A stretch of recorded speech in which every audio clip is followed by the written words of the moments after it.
Welcome to today's stream where we are going to discuss, and I apologize for the clickbaity title, but it is a one weird trick to get better ideas for your paper. So this is something that this is a paper that I saw today on Twitter.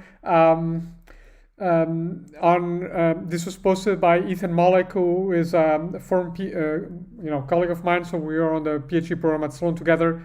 He's at Wharton, and he's just the best person if you just want to find about like super cool papers.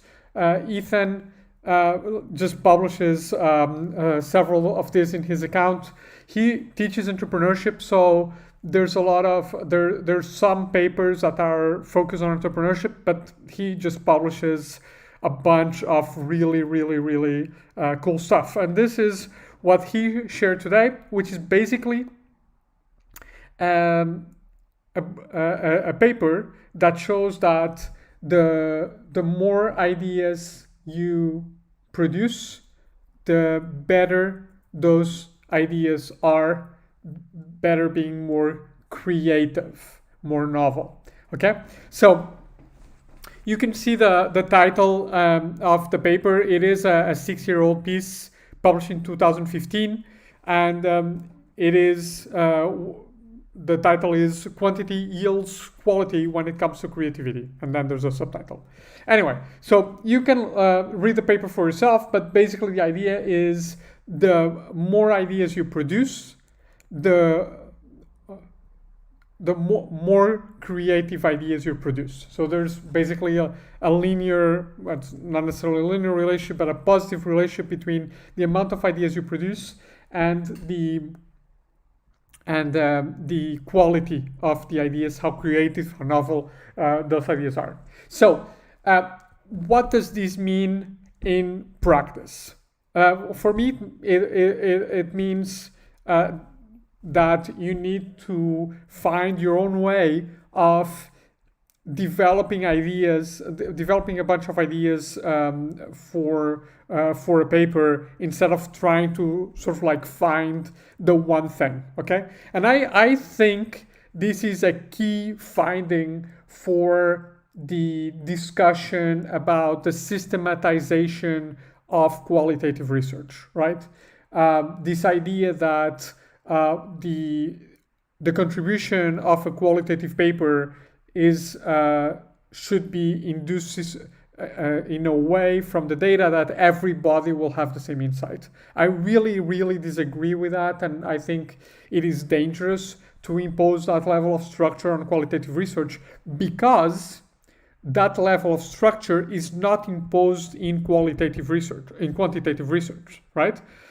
This would be the equivalent of saying that people doing the same literature review would come to the same research question for a quantitative paper. That is not correct, and therefore we need to be mindful of applying that level of structure to qualitative research, because in qualitative research the idea generation process is in the data analysis process, not in the theorization process. So we need to have room. Okay, so how and I actually do this myself without knowing that this was something scientifically proven to be good.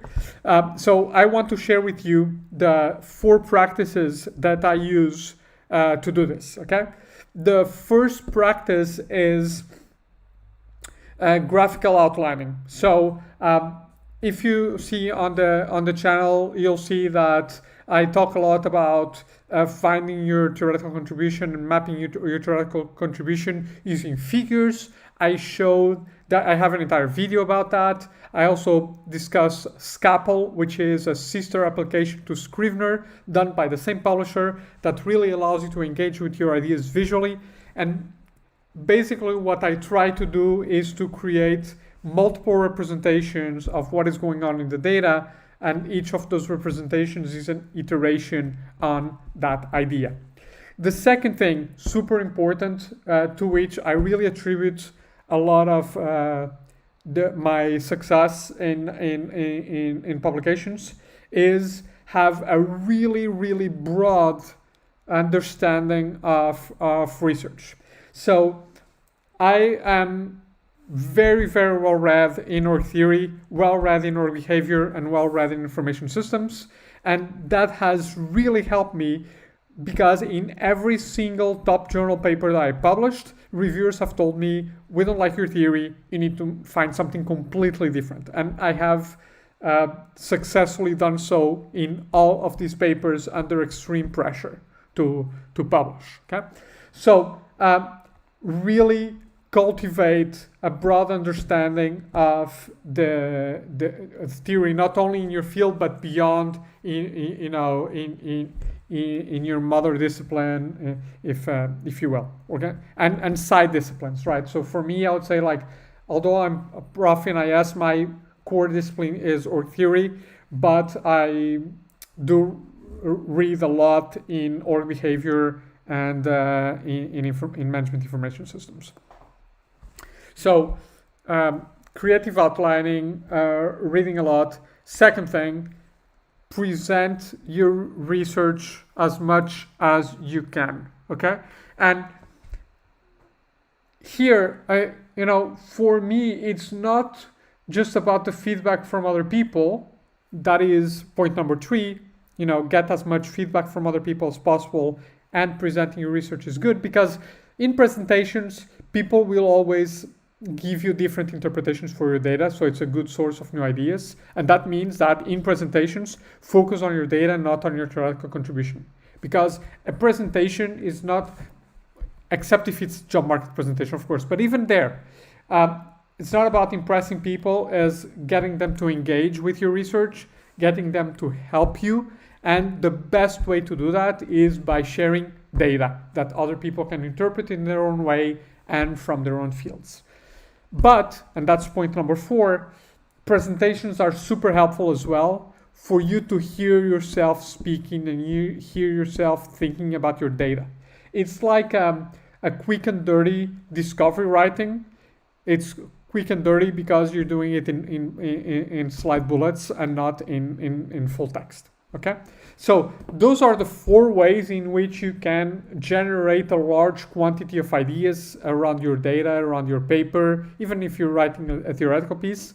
4 ways in which you could generate a large quantity of ideas, which, as this research shows, will mean that the quality of those ideas, their creativity, will be bigger. And there was a paper that I saw a couple of days ago that actually showed that, and maybe it was Ethan Malik that shared that as well, I'm not sure, that showed that journals are biased to creative and novel ideas, so it's actually easier to publish novel and creative ideas in journals than you might think. So this is really important. And here, obviously, the idea is not to do 2 or 3 frames, it's to do 7, 10, 12, 15 frames. Like, really allow yourself to explore opportunities. Also, because that means that when the revise and resubmit decision comes, asking you to come up with a new frame, you've already thought about it